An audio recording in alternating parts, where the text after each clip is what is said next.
Okay, we're live. All right. How y'all doing today? I'm okay. Good. I'm I'm okay. overwhelmed, overly excited, and ready to go. All right. Are your Good fingers sore? Sorry.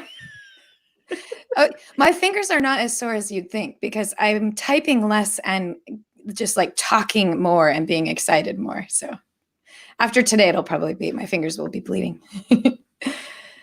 Good afternoon. It's Friday, September 13th, 2019.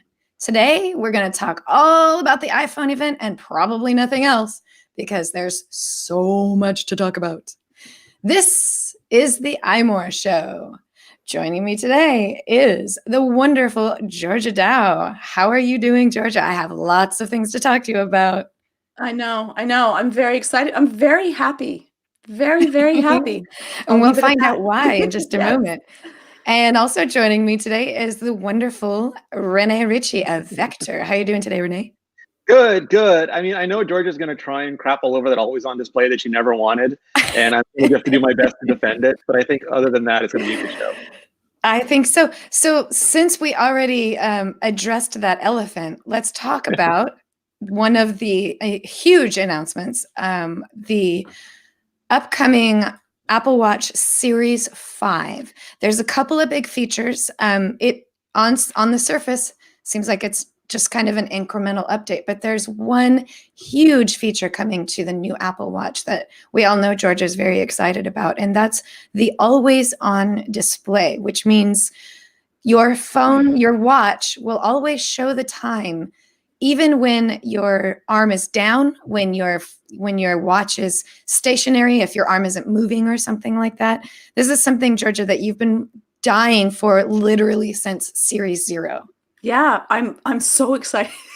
The funniest, the cutest part is when we laughed last before the event, and I was like, I'm probably not going to get my always on display, and we were all sad. And then when it was announced, I lost my mind.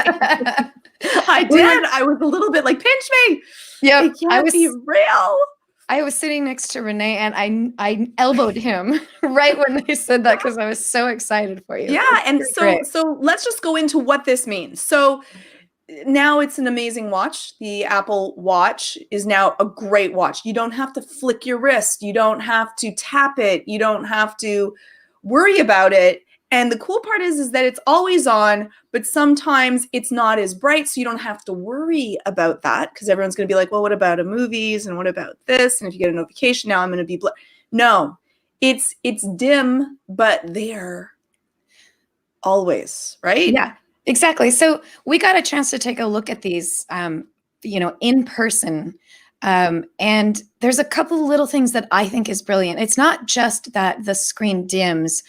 The watch faces are dynamic. So when you are looking at it, when it's awake, you might have one of the bright screen faces.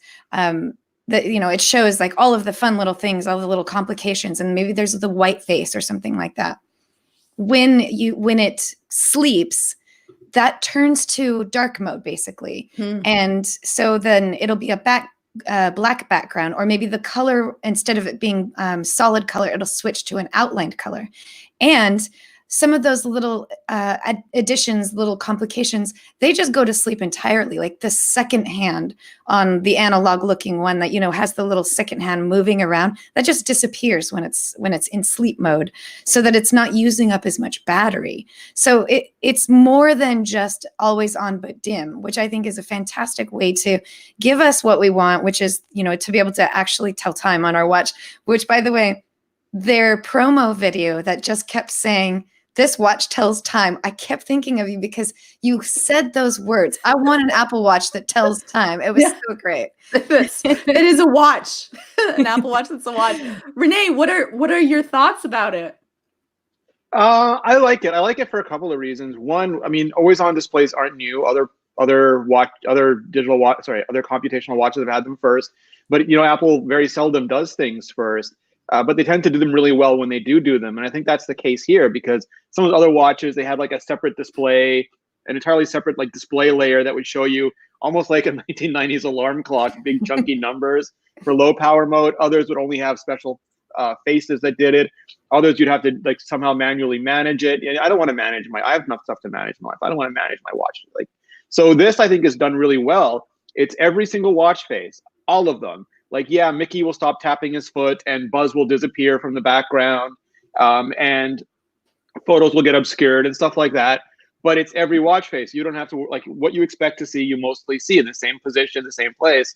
And the workout app as well. And if it's a different app, it'll switch to the watch face. But the workout app, if you're just, if you're doing your power yoga on and you want to see, what your heart rate is, it's right there for you. And although complications work, so if the sports score changes, you still know that the sports score changed. So I think it's a really smart implementation that took a lot of really smart technology, but works, at least so far. I mean, like, it could all fall down around me when I try to actually use it, but I think so far it's a really good way to do it. Yeah, so that was one thing that you just mentioned that we forgot to say, which is certain notifications are they're private. They get a little sort of privacy edition. So, for example, if I get a text message from my significant other talking crap on Renee while I'm standing right next to Renee, he won't see that. Which is that's a great little thing, because that things like that, not that exact thing, have happened to me before, where somebody will send me a message, something like, oh, are you still with that, jerk or whatever? And it's like, oh God, I'm so glad nobody saw that. So this protects you from that kind of thing while keeping those notifications private. They're not off. They just, you only get certain information. You get the notification that you got a text message, but you don't see the words on the screen for it. We were always worried about, would the always on display mean for the battery life? But what is happening with the battery life, and how did they do it? Yeah. Renee, I was so enamored by everything that I never stopped to say, how the heck did you do that? Because the battery didn't change. Yeah. So my understanding is that, some people were upset there wasn't a performance increase this year, but instead of increasing the performance, they created a whole new display layer, display drivers, low power management system, and a ton of software stuff that's basically, instead of increasing performance and keeping the same battery life, they're increasing burn rate through that screen and keeping the same battery life. If that Which is a big deal. Like, it's like having a budget. You get to choose what you spend it on. Like, you can have cookies or milk. You can't have them both, but this year they chose the cookies instead of the milk. Exactly. I'll take the cookies. 100%, because now you get to use your watch that is now a really good watch. Like, finally, the Apple Watch, it's in the name. Watch is now, yes, totally works. And I'll be honest, I would have taken, I get no complications, I get no notifications, I don't know anything, just for the time. But we ended up getting a little bit more than we even hoped for. Well, I have a concern though. Okay. Like, and it's a mental one, and you can tell me, Georgia, because you're smart about like previously when a notification came in, you would tap, like you only would know it if you'd feel it, but if you wanted to see it, you would turn your wrist and it'd be there, and you tap it and it would go full. But now, like, the watch is never off, so theoretically you'll look at it and it'll just be dim there, and the first tap won't show you the notification. The first tap, like, Apple might be way smarter. They might know how to fix all this. I don't know, but the first tap might just turn it back to bright mode, and then you tap it again to get the notification. And I don't know how long it would take my brain to adapt to, yes, shifting from a single to a double tap, for example. Like, am I going to have to learn all new behavior patterns here is what I'm asking. Or like how to subtle look at it when I'm talking to Georgia, but I'm like, how long has it been? Well, the nice part is that you can now just like, oh, and it's there. You don't have to do and then hope that, and then hair in my face. Zoom. Yeah, exactly. So I think that's easier. And I turn all of that off on it anyways. I want my watch to not be pestering me. I don't want it to tell me to stand up, because thanks, Mom, I know when I have to stand up. So I'm kind of the antithesis to a lot of the extra little bits that are there. I like my text message. I'd like to know who's calling. And if I have to tap twice, I think that's not going to be a big deal, because when something isn't working, we will do the same motion again. So that repetitive motion will still probably be exactly the same for where we are. Now, they're getting rid of something, because you can get the 5 and you can get the 3, but they're deleting the 4. And that's not because they hated the 4. It's just, you can get a really affordable, like, it's what, $199 for the base model. 199 reasons to get a watch. And that's amazing. And Series 3 is a great watch. It really is. Yeah. Yeah. Definitely. then, Like someday I would love for the Series 4 to be the entry level watch, just because I think it's kind of the perfect design in terms of the screen size and everything. But I get that that's still a little bit too expensive to offer for only $199. right, exactly. Yeah. And the Series 5 is base model is going at like $399. $399. Mm-hmm. It's like really good. That's still a really amazing. great deal. Yeah, they added these improvements without increasing the price of that, which is, that's pretty standard for Apple to kind of make sure that they're not increasing the price too much. Sometimes they do up the price, but not always. So that, with the Apple Watch, for example, that's like, it's still within that solid standard price. So Renee, to comment before we move on too far away, you have this sort of idea in your head, this sort of fear that now you're going to have to tap twice. If that's true, I'm going to say we're going to hear a lot of complaints about that. But think about this, and maybe you can kind of like use this as your frame of reference or an example. Isn't that what happened to us with Face ID? We used to press our thumb on a button, and because we were pressing, we were unlocking our phone while we were unlocking our phone. But with Face ID, there's no button to press. So we have to do two things. We have to look at the face and then swipe up. So it's sort of a two-step process. And at first, we were all kind of peeved that we had to do this extra step. But then we got used to it and it became second nature. And until today, this moment, I hadn't even thought about that sort of second step thing. So it might just be that the sort of natural gesture aspect of it we might like kind of grab onto that pretty easily. But if that's the way it's going to work, we will probably hear some complaints on the Twitters about like, oh, now I have to tap twice. And like an animal. Yeah. Yeah. So in addition to the biggest, most exciting feature, the always on, there's a couple new case. Well, actually, only one new case material because they brought back ceramic, and it is absolutely gorgeous. And if I could have afforded a $1,200 Apple Watch, I probably would have got it. That was the first time I'd seen it on someone's wrist in person. I have not seen Renee actually wearing the ceramic one, so I didn't realize how gorgeous that white is. It is so hot, yeah. It is beautiful. White fire. Yeah, definitely. And then the titanium. So I want to ask you about this, Lori, because you got to see it in person as well. I was not expecting it to be brushed. So Georgia, just to set some frame of reference, they ruined the Apple Card by making it white. This one they left metal, but they didn't polish it the way they polished the steel. They brushed it. It looks like brushed metal. So it's more matte and not shiny. It's not like quite as matte as the aluminum, or it looks differently matted than the aluminum maybe, but I am still not sure. But maybe it's good to have a shiny steel option and a matte titanium option. I just don't know what to think yet. Does the matte titanium look similar to the aluminum now? No. You can tell a difference. Let me jump in and say what I think about that real quick. The aluminum it's fine. It's a good look. It actually looks like all of our old iPhones and like the backs of our old iPads and things like that. It's a very beautiful, elegant look. But the brushed titanium, it pushes it more into a jewelry kind of look. So it's darker and richer. It's weird to say this word, but it looks thicker than the way the aluminum looks. Ooh, it's got more sort of like weight. Depth and weight looking to it. I mean, obviously it's heavier than aluminum, but it's not. It's not that it looks like big and bulky. It's just it kind of like it draws you into like a sort of a deeper frame of reference for a brushed look. So, and the colors are significantly darker. Not like a drastic, you can't wear any of your silver bands with it, but just in that, especially with the blacks are richer and more sort of vibrant with the titanium one. And I do think it was a smart idea to keep a polished metal and offer a brushed metal, because one of the things that I've heard people complain about or express concerns with is the polished metal of the stainless steel tends to show micro abrasions more. But I actually surprisingly don't really have any micro abrasions on my stainless steel.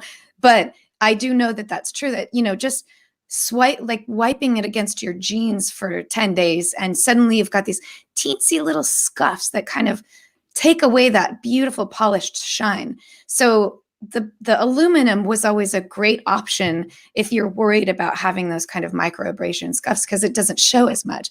Well, the titanium, it's the same hard metal. It's really, really reliable and rough in terms of like its durability, but it doesn't have that same issue of having micro abrasions that just appear and they're more noticeable. So I think in terms of fashion, it's great to have this kind of option for people to have a choice. Now, if they were to make polished titanium and they just completely eliminated the stainless steel, I would have been okay with that too. My thought is maybe they're baby stepping us into that maybe in the future they might have polished titanium instead of polished stainless steel, but they didn't want to just eliminate the fan favorite stainless steel. Some people might think, I hate the way the titanium looks. I can't believe they got rid of my stainless steel one. I'm never buying another Apple Watch. And this kind of makes us, it prepares us for a future of a polished titanium. Those are my thoughts on that. Renee, how do you feel about that kind of like giving us the options? Yeah, I mean, I'm a sucker, so I just get whatever material they make new. They can make one out of kryptonium or vibranium or like whatever, and I would buy it, or the new color. I mean, I'm just a big sucker for it.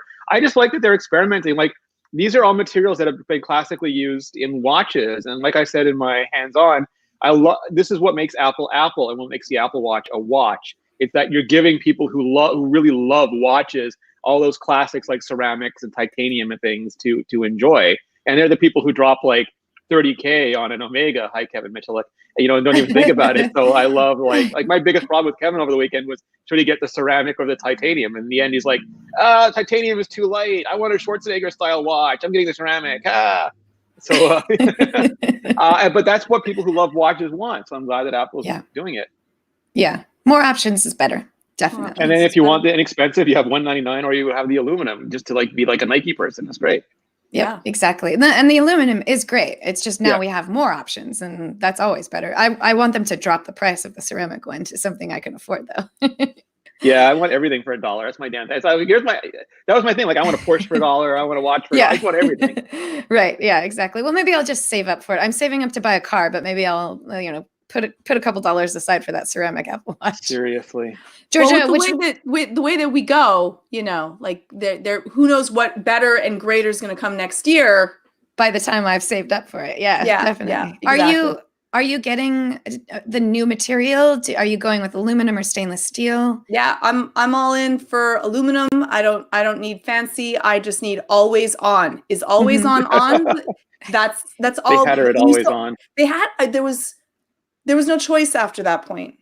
So excited for way too long.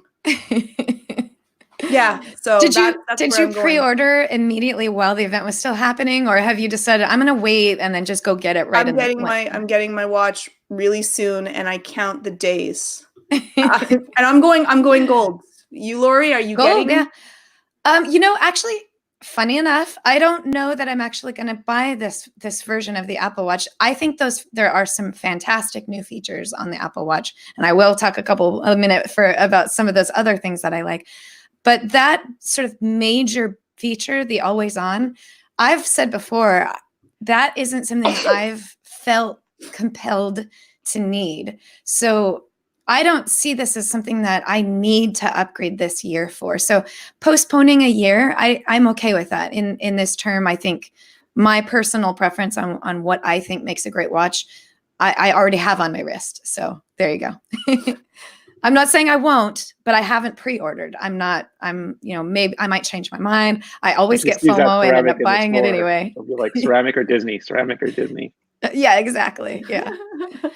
So another thing that they announced adding to the Series 5 is the emergency calling, even when you're roaming internationally, not literally every country in the world, but a huge number of countries. Renee, can you talk a little bit more about the technology behind this, what this means for us? Yeah, so it's got a new W3 chip, so the third generation wireless chip. And I don't know if that is exactly related to this or not, but basically previous radios in the Apple Watch just didn't have enough bands. They were too small to have enough bands to even work internationally. That's why they didn't roam. They had to make special watches for every region. And now they've managed to get just enough bands. I think it's like 1 band per region on the watch. So like it's not good enough for calling by any stretch of the imagination.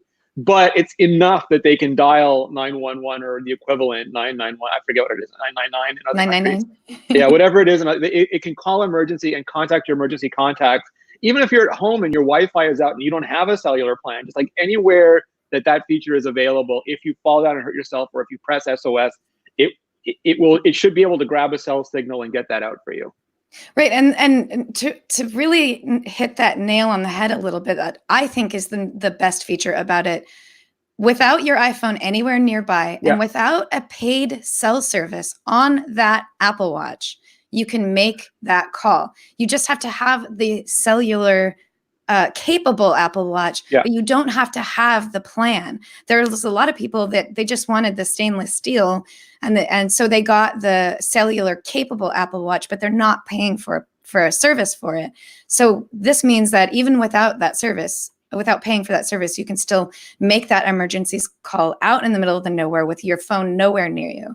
So that is a really great feature for what Apple is definitely positioning this as a health watch, something that's making our lives better. And here's a really great way to make that better. I can think of a million terrible scenarios under which this would be really, really beneficial, and we might actually hear those stories, which I don't want to have to hear these sad stories. But knowing that Apple Watch is just one step further in helping us and protecting us and things like that is pretty great. Another big feature. We're running out of time. We got so much more to talk about, but I wanted to jump in really quick and talk about the compass, which I think it's not getting the credit that it deserves. And even Renee, I don't think that you're even quite as impressed with it as I am. I made the mistake of saying the story. Like the iPhone has had it since the iPhone 3GS. It's just a digital compass. And she looked at me like I disappointed her. Like I was the puppy who brought the newspaper to the wrong side of the house. So this is why I think it's a big deal. You're right. There's already a compass on the phone, but there's I'm terrible at pronouncing this word, so I apologize. A magnetometer inside the Apple Watch Series 5. It's not just using the GPS. They've actually managed to shove that sensor in what we're already seeing is like a really amazing watch, and they've put like another layer of awesomeness into it, which a lot of people have kind of talked about in the past. Why isn't there a compass on the Apple Watch? Well, there is one now, and it's not just a like a software version. Like they put something in our Apple Watch so that it can actually find true north magnetically, which is really impressive to me. Now, okay, so I can use it as a compass accurately. Even when there's presumably accurately. I don't have even one, when so there's no for sure. fair. Even when there's no Wi-Fi or cell signal around, it's just on the watch that it will be an accurate compass if I'm in the middle of. It's like, remember the Compass app, Georgia, when they made a big deal out of it when the iPhone 3GS first shipped, and they were sure that you would hold it up. It's exactly that. Like you can have true north or magnetic north. He's still saying it's just that. No, but I mean, like, because people didn't really know what to expect because you hear digital compass and like I have no idea what that means. Like I understand what a compass in my hand means, but are you animating a picture of something while you're like getting data from outer space? I don't know but it's actually just a little thing inside the phone that can give you compass data, and then it displays it on the device for you. Right. So it's not GPS. In other words, it's not. You don't have to have any kind of It's intrinsic to the watch. Pinging. Yeah. And that's great if I get lost. Yep. Or I need a compass for something. And Georgia, you go camping. You know what it's like when you're out there. Yeah, I'm kind of I want to be excited. So you know what sold me though? So what sold me, like the guy, there was one guy in the demo room who's like, well, if you use Yelp, it'll point you at the direction of the restaurant. And I'm like, that's okay. And then the guy, like Lori and I are standing there, and the guy's like lifts up his wrist, and you see the night sky, and as he moves it across his watch, every constellation is highlighted. And I'm like, okay. I see Lori's eyes line up. Was that from GPS or was that from the compass? No, there's no GPS. That's the compass. And in just Lori's, the compass can do that. In Lori's mind, I see her piloting the Falcon as we're doing all this. Yeah, it's pretty cool. And that Renee is talking about the Compass API. So developers are going to be allowed to add features to their apps that that work with the compass.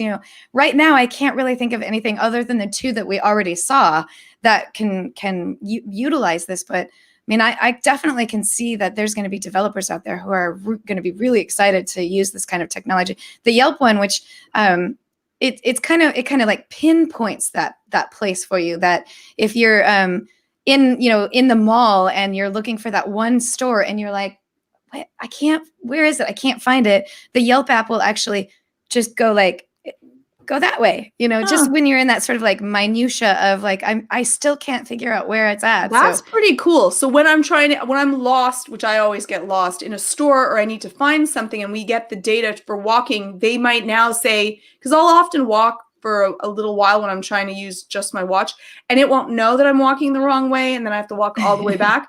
Do you think the Compass app will make that more? Yes. I will now get lost less often. Probably you might still get lost, but you'll be able to get found. It'll be even more your fault. The only thing is, it's like the phone. It can sometimes take a few steps to figure out which way you're facing to begin with. Yeah. Okay, I'm fair with that. That's fair with that. So that's big. It's big. And then one last thing, the Apple Watch Studio. So if you go online to apple.com and you go to buy your Apple Watch, you have certain pairings to choose from. It would be, for example, aluminum with the space gray aluminum with a black band, for example.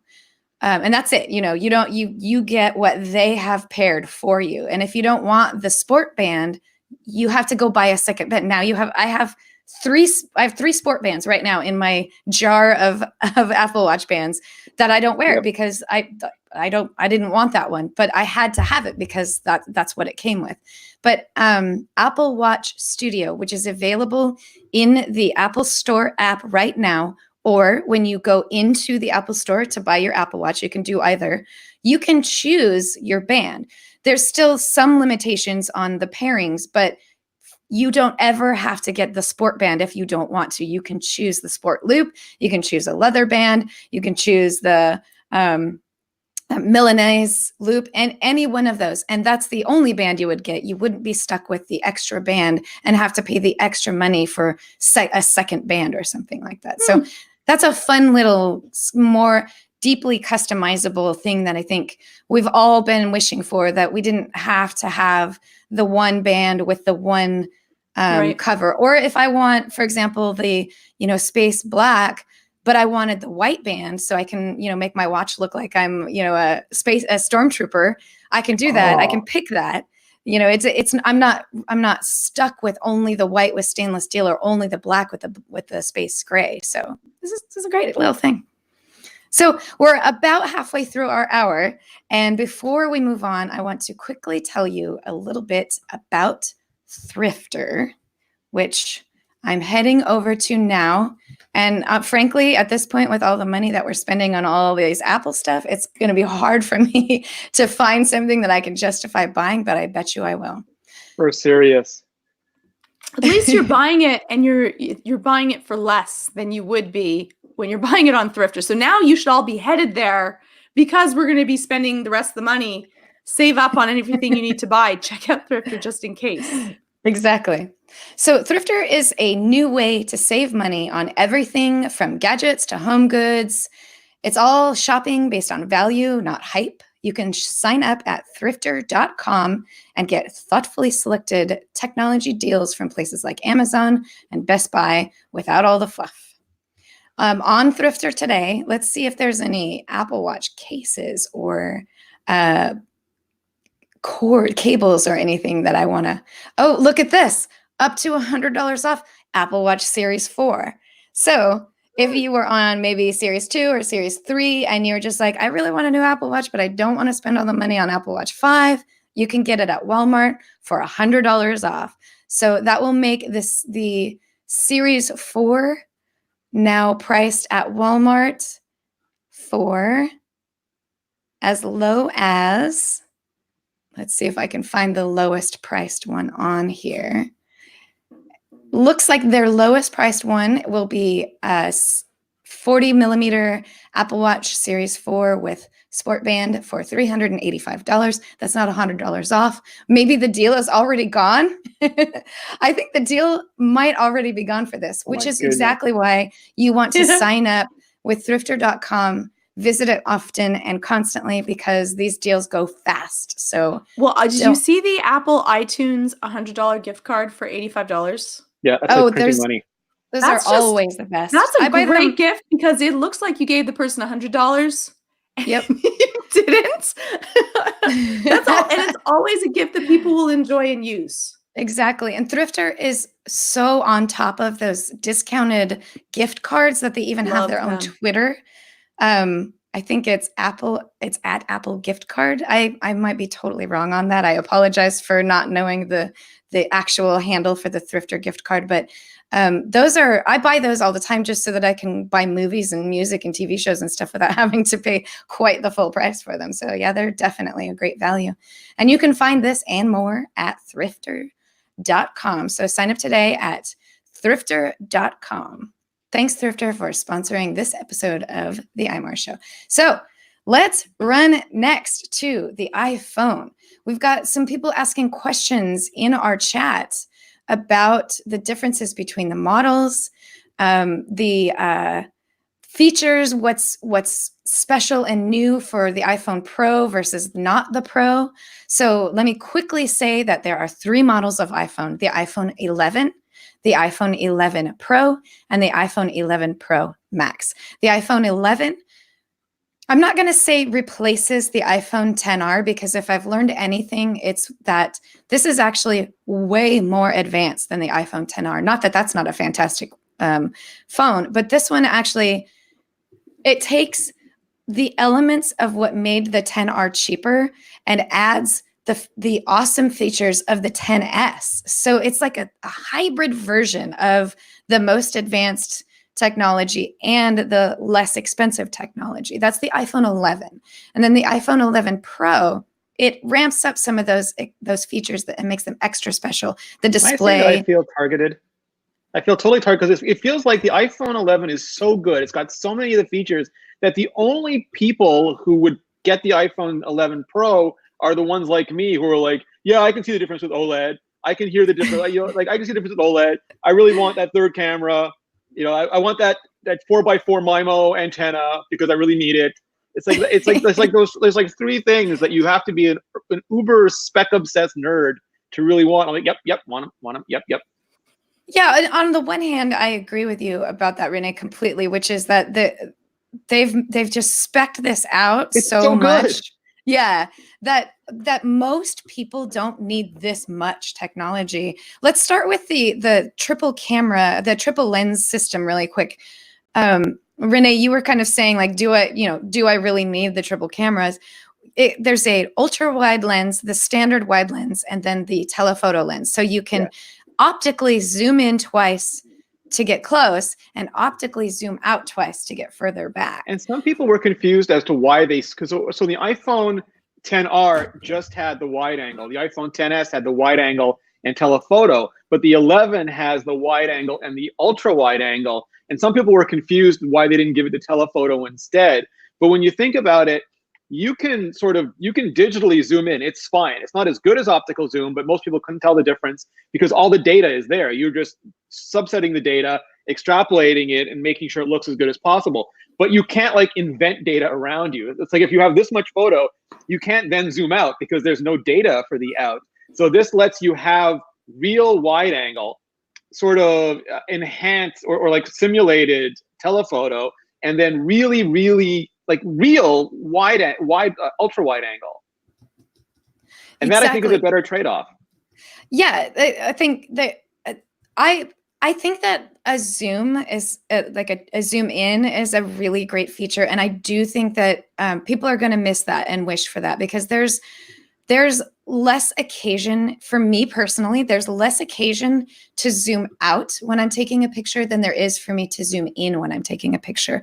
But just like you said, you can digitally zoom in and no, it's not as good. But one thing that we do know is that Apple has also really improved their computational software photography. So the You zoom say in, that, but I feel like when you go to Galaxy's Edge, you're going to zoom out a lot. when I literally go to Galaxy's When Edge, you or go when to I go to the Galaxy, one at Disneyland. like you'll have you and your mom in the ultra widey, maybe the slow Uh-huh. the slow feed, Yeah. and then you'll have like the Yes. Millennium Falcon in ultra wide angle, and you'll have like rooms inside it that you couldn't get before. You'll be suddenly like, I'm playing space chess. I'm with you though on wanting to be able to. I'm a zoom in person because I just like bugs and flowers and other stuff like that. The cool thing for me is that I like zoom out. I'm like I can walk backwards I don't want to, so I guess that'll be great. Love to zoom in. I'm like, okay, I'm Honest thing lazy. she's ever I'm said. just lazy. But I'm really excited about like to be able to take photos better when it's dark, when you want to take pictures of that. I hate the fact that I have to always worry about the amount of lighting that I deal with. And so that is like worth it, even because I will take pictures that are not well lit more often than I'll want to zoom in or zoom out personally. Yes. And specifically in terms of the zoom, I crop my photos all the time. So if I have more to crop out, the photo still looks good when it's zoomed in. So if I took a ultra wide, let's say, picture of, Renee walking down the street, and then I look at it and I go, I wish I could have gotten his face in there a little bit closer. I'll just zoom that in really close and done. But if I took a really close up of Renee's face and was like, ooh, that face, I couldn't zoom out. I could not, get the wider shot. Or even if it was like I got a picture of Renee going, but there's no frame of reference for why he made that face. The ultra wide makes that possible, so that you can see, if someone was throwing a water balloon at him or something like that. So now, can you, in the raw data of the file, if you take the photo, then realize you wished you had zoomed out, once you've taken the photo, can you go back to do that, or you better make sure right away? I think that you're speaking to what is coming later. Renee, can you maybe talk a little bit about that? It's weird. I'm not clear on it. So there's this thing called Magic Frame or whatever. Like people made a big deal about it in rumors, but Apple like totally didn't mention it even. But like we saw it in the demo where if it detects that someone's face has been cut off, or like I think if a picture is crooked, it will then pull the extra data out and use it to correct it, because otherwise it would get cropped. Like if I'm like I would have to try to spin it, and then you'd have like the edges cut off, or like George's face is cut off. I don't have the data for it. It will pull that image in and then use that to fill in the missing information, to give the rest of your face, or to fill in the corners if it straightened it. But it doesn't persist. Like it times out if you don't do it soon. I don't know what the timeout level is, but at some point it goes away. But it's not like I can switch between the shots, because it's just keeping it like as a buffer, at least as far as I know. Okay. So once you take it, then when like you can't go to photos and then take a picture and then the interface shows you, like it shows you what's cut and it shows you what's next to it, so that you can tell if you're like, oh, well, I would really like to have the TARDIS in this Doctor Who shot, Right. Yeah, I think it's more like right now, at least the way we understand it, is that it's like when you zoom in with the 2x zoom in, you do it live. You look at it and you go, okay, I've zoomed in. No, I don't like that. I'm zooming back out. You can tell that way. And like Renee is saying, instead of having the black on each side of it, it's all translucent, and you can see what that full frame would look like if you were to take the picture using the wide angle lens. So you know before you even take the shot. So yeah, I'm pretty sure that's how that's going to work. Renee, we do have one question about portrait mode lenses and the restrictions of portrait mode lenses. I can't honestly remember whether they said, or whether when we were demoing them, are we going to have the ability when taking portrait mode to switch to wide angle or switch to telephoto? The way it works is that you need one step less wide to do portrait mode. So that means on the iPhone 11, you'll be able to do portrait mode with the wide angle, but not the ultra wide angle. But because you have 3 lenses on the 11 Pro, you'll do portrait mode with the telephoto and with the wide angle based on the ultra wide angle. So you won't be able to use the ultra wide angle for it, but that data is what informs the wide angle, and the wide angle data is what informs the telephoto. So basically, the iPhone 11 Pro will be able to do both the 10S version of portrait mode and the 10R version of portrait mode. Okay. Yeah, that does but make with sense. real actually. depth data. Yeah. Yeah. It's like you always lose the wider one. Basically, to make portrait mode work, you lose the wider one in exchange for the data you get. Yeah, that makes sense. Okay, so let's go back to dark mode, Georgia. You actually had kind of referenced it a little bit. Dark mode, it's kind of the new hotness now. This is not the first phone to have it. Some of the features that I think seem like they're going to be really amazing have to do with the automation of it. So it's not just that you don't push the button. You don't like, okay, I'm about to take a picture of my friend blowing out her birthday candles. Oh, it's too dark. Hold on, don't blow out your candles. Let me hit this button and then switch over. It's not like that. It automatically recognizes the ambient lighting in the room and then determines how much dark mode it should give you, how much, let's call it shutter speed it should give you, how much light it should try to drag in.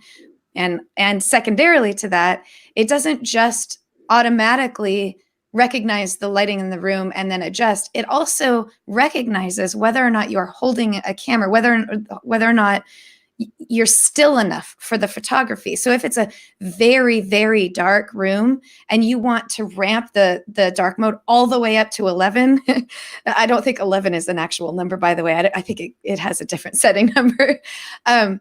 It will tell you, we can give you this suggestion to go this dark, but we can tell that you're holding this in your hand and you're moving a little bit too much.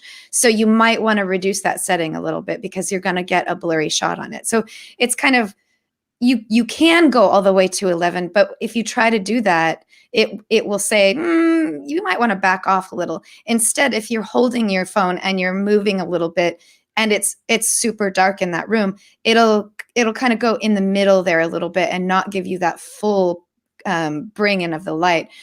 So if you want to take those ultra dark shots, you can put it on a tripod or you can set it up against a wall or something like that and make sure it's super still. So we won't get like those blurry photos, which I tend to do a lot when I take dark pictures. How exactly does it work to be able to take, like, this can't be pitch black? Does it take, like, is it if it goes to pitch black, the flash kicks back in. Okay, so it's taking computational data, and is there a time limit? Like, is it thinking while you're doing it? It's actually super interesting. So like if you're normal light, like how you have the flash on your current phone? Yeah. So there's a little icon next to that for night mode, and you're just taking a normal photo, it's fine. As the light goes down, you'll see the icon for the night mode turn yellow, and it'll start having like a seconds on it, 1, 2, or 3 seconds. It might go beyond 3. I've never seen it go beyond 3. Might well go beyond 3, and that means how long it's buffering in order to pull more long exposure data. Okay. And then when you take the photo, you'll see it sort of like resolve. And Lori and I got to see like the results of it because the room was too bright to actually shoot it, but we got to see the results of it. Although we tried to like put our hands in front of the camera to try to fake it out. But like your hands it gets kind of, anyway, it's funny, but it takes a few seconds to resolve. What the person said was it takes about as long to resolve as portrait mode did on the iPhone 7. And that's still really good because like a lot of them, Google and Huawei, they do it as a post process. So like after you take the photo, then it takes a few seconds to resolve. But this pulls in the data. It shows you in real time an approximation of what it's going to look like, so you can still frame and I really like that. I like the way the iPhone always does the viewfinder real time because it feels like a real camera to me. Mm-hmm. So you can still compose the shot, and also it doesn't try to. I forget if it's why, but then one of the vendors tries to make nighttime look like day, which is cool, but I still want it to look like night. And what Apple does is make it look like night, but identifies the people, like the subject in it. Like it tries to see what you're taking the photo of and make that brighter, but still keep everything around it looking like nighttime. So it still feels like the ambiance, like the mood still feels like a nighttime photo. And then after those few seconds, you get the picture. And like Lori said, if it's on a tripod, then you can do like, I don't know if it's a separate mode or not, but you can do like really long exposure. Like they showed on stage, like something that looked like someone had a giant camera set up on the moon for like 20 minutes or something. Wow. Yeah. I think Renee, that it actually happens automatically, that the phone actually it recognizes when it's absolutely still, and And it it just will. gobbles up as much as it can. Yeah, it just does it automatically, and you can manually adjust these, but it'll do it automatically if it recognizes that the phone isn't moving at all, which I think is great, because like I said, like, how many times have you just gone to take a picture in the dark and you just suddenly you're just taking the picture? Yeah, I don't have time to, like, figure out whether or not it's on, the right setting or anything. This just kind of does that for me, which, taking pictures in at shows in the dark where people are moving around a lot, that's actually going to be, I'm interested to see how well that works. I'm not even going to say that it's going to work good, because photographing concerts at night are pretty much the hardest thing you can do across all cameras, not just mobile cameras or anything. It's very difficult because it's at nighttime and people are moving around a lot. So it gets really difficult to get good photos that way. So Apple keeps improving on that, though, and every new, like, night capturing edition they make helps our night pictures look a lot better. So I'm definitely excited. I'm not an expert in the other ones by any sense of the imagination, but to me, just looking at the pictures, they seem to do the sort of good quality color matching that Google does. And I don't think Samsung and Huawei do that as well, but they seem to preserve a ton of detail the way Samsung does, which Huawei is terrible at and Google is okay at. So I think, like, everything is about choice. Like, someone's going to say this is better, that's better, but really everything is a trade-off. Like, the more motion you get, the less light you can compensate for, and by everything, and the more detail, like, you have to make a ton of choices. And what Apple's doing is trying with their new processor, which is why people are upset they're not getting night mode on the older phones. But the new processor can not only like do neural machine learning on the image, but it can start to pull apart the image to see, like, oh, this is a human, this is a car, this is a piece of wood, this is a cloud, this is that, and then completely handle them separately, so that it'll know that this is a face and I have to maintain this sort of detail on the face, but this is like a car door and I can, like, smooth that the hell out. It's like, so hopefully it'll be better than last year's HDR. Okay, so I'm asked the question because you probably answered it, but I missed it. So do I have to freeze? The more you're frozen, the better the output. The more you're moving, the more it has to try to compensate for your moving. And at a certain point, it won't be able to, because you're keeping the camera open. And if you're moving while the camera's open, you're smearing. So if I have to escape from the scene of a crime in the dark, I'm still safe. Well, it depends what you're wearing. Like, if you're in a clown suit, they're going to catch you anyway. Or not. They might just look right past you. To note, the dark mode is available on all three of the iPhone 11 models. That's the iPhone 11, the iPhone 11 Pro, and the iPhone 11 Pro Max. So it's not just for the Pro phone, which I think is great. And also, Renee, you reminded me, the iPhone 11, unlike the iPhone XR, will take portrait mode pictures of things other than human faces. Yes. So you can get those portrait mode pictures.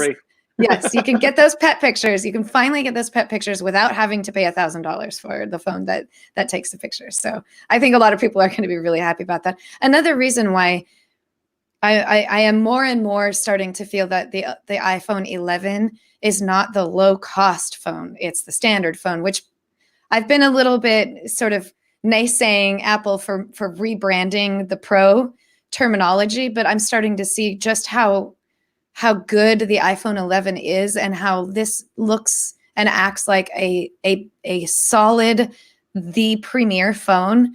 And then the other stuff is extra. That I'm starting to see it that way now. So, because it does have a lot of cool stuff on it. So many more things. Oh, let me really quickly. One of our viewers right now has asked about the sapphire lens covers. They didn't mention it in the event, but it's still all of the new hotness. It's all the sapphire. All the ones that didn't have sapphire before they don't have sapphire. So the aluminum Apple Watch Series 5, for example, has the ion glass. So just wanted to put that out there real quick, is that they're not talking about it because it's the same as it's always been. They didn't change it. So, but they'll take your sapphire away if you're not careful. Yeah, so watch out.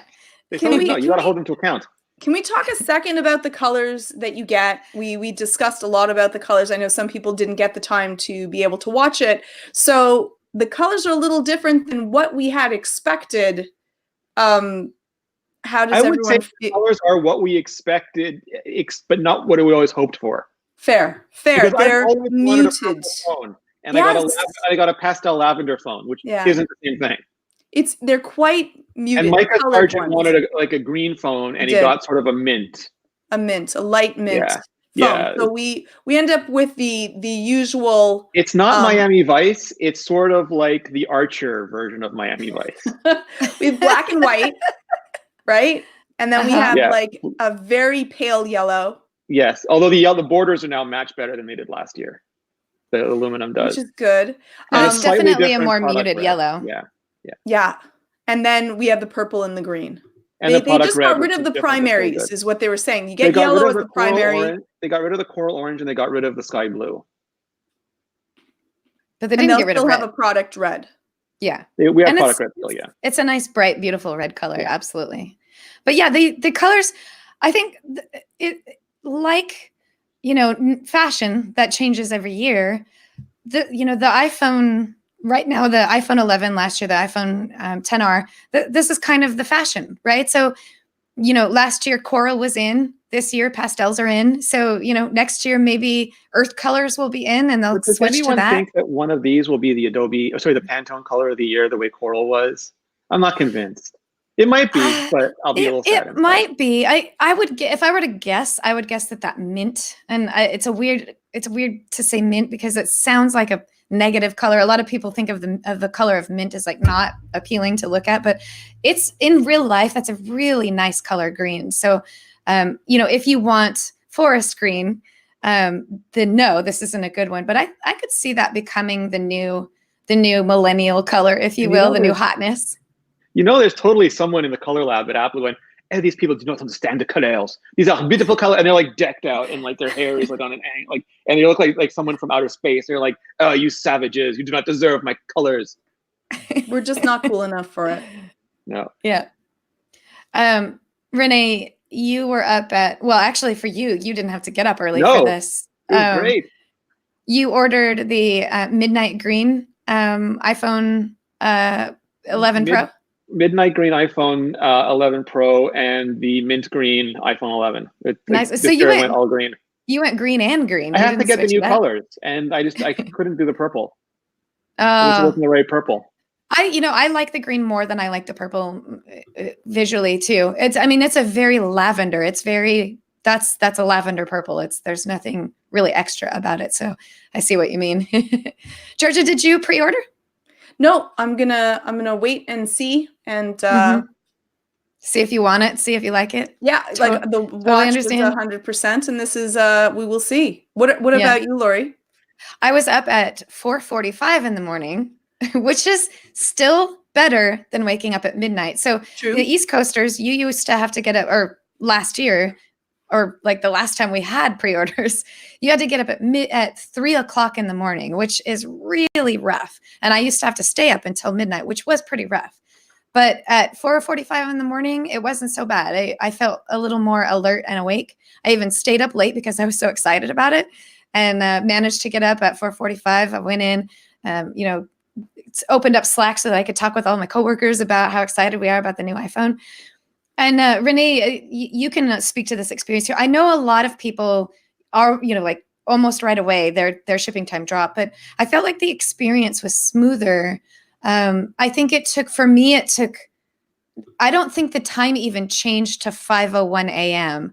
before I got into the app on my phone. Renee, did you use the web or did you use the Apple Store? I use both because I'm paranoid that one's going to fail. So I'm loading the website and I'm killing and restarting the app, and it was like 5 o'clock, 5:01, 5:02. People on Twitter are making fun of it. It's still 5:02 and the store's not back yet. 5:03. Then I see Casey list. I got mine. Like the store's not even back for me yet.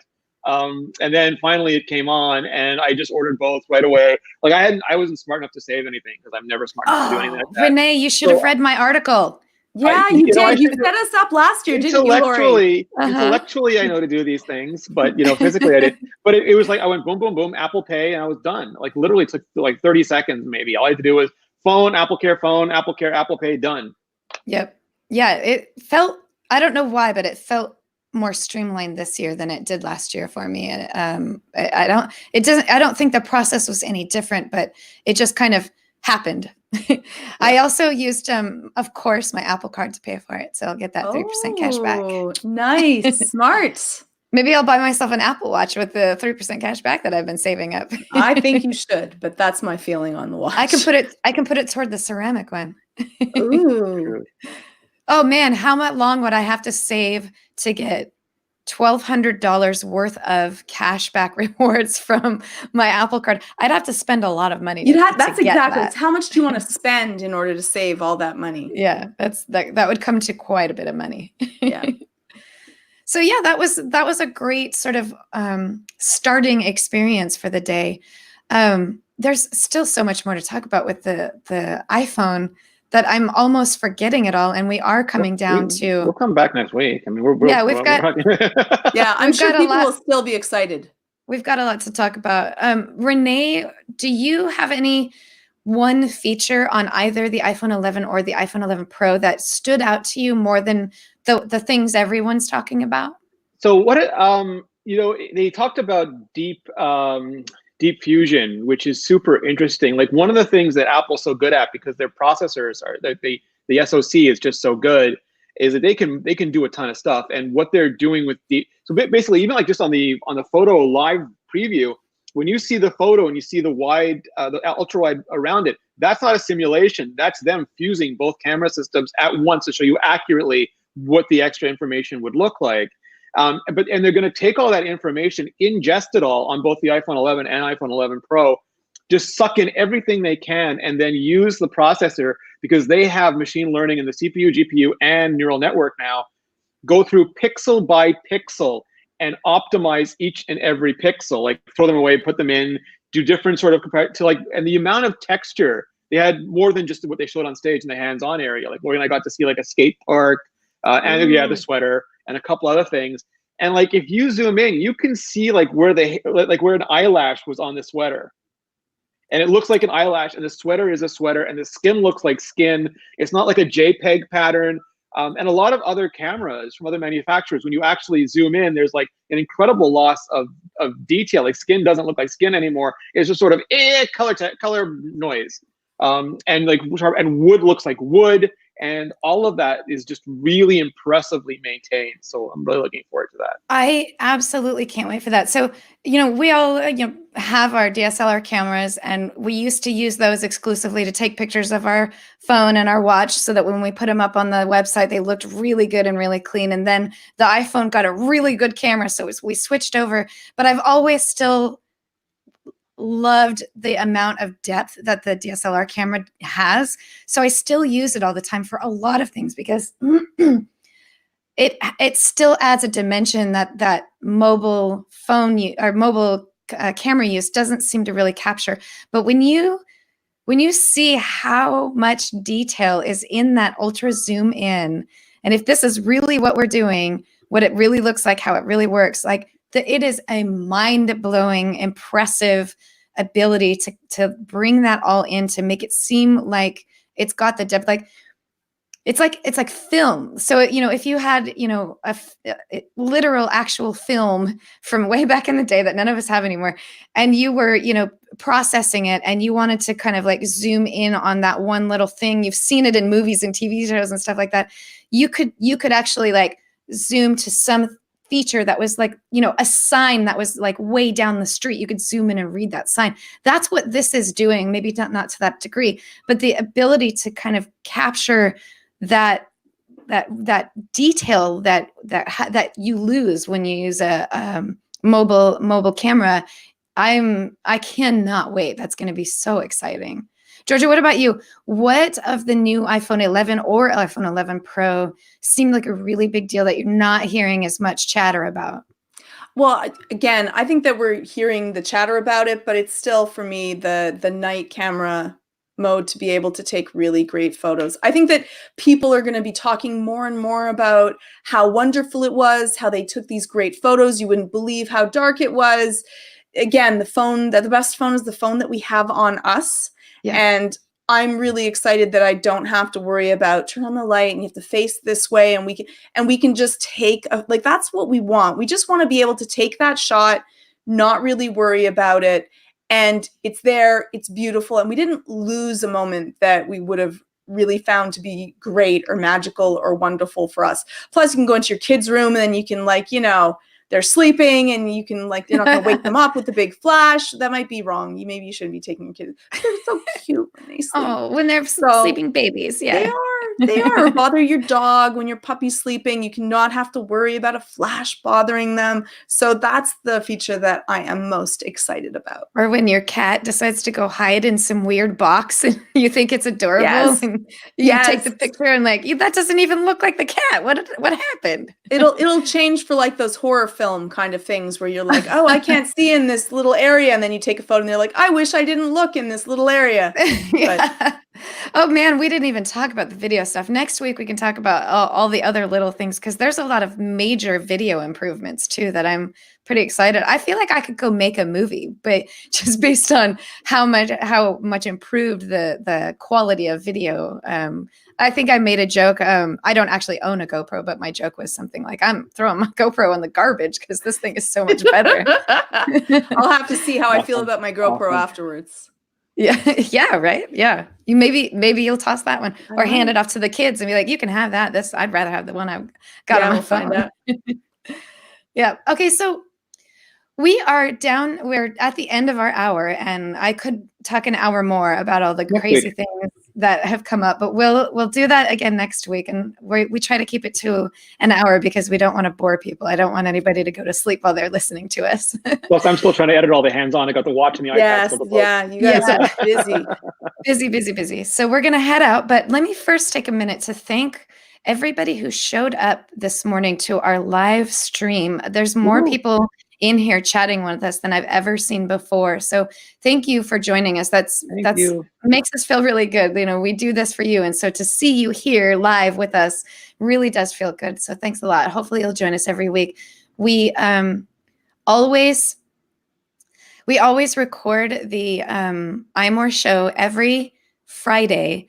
Actually, we were going to switch, but I'm thinking maybe we should keep it at the 1 p.m. Eastern time.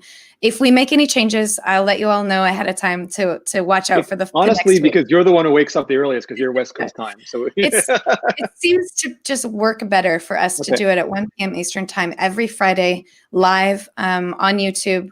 We put the stream up on Twitter. So if you follow the iMore Twitter handle, you'll see when we put those YouTube videos up. And so thanks. Come back every week. We love having you here. I'd like to thank Jim Metzendorf for all of the wonderful things he does. Luckily, there was no constructions or dog barking in the background, so hopefully this is going to be an easier episode for him to edit. So thank you, Jim, for all you've done. And thank you to everyone who's listening to us right now. We love you. We love having you listen to us. We do this for you. And have a great rest of your Friday. Happy iPhone pre-order day. I hope everybody got what they wanted. Yay. Have a good night, everybody. Thank you so much. Bye.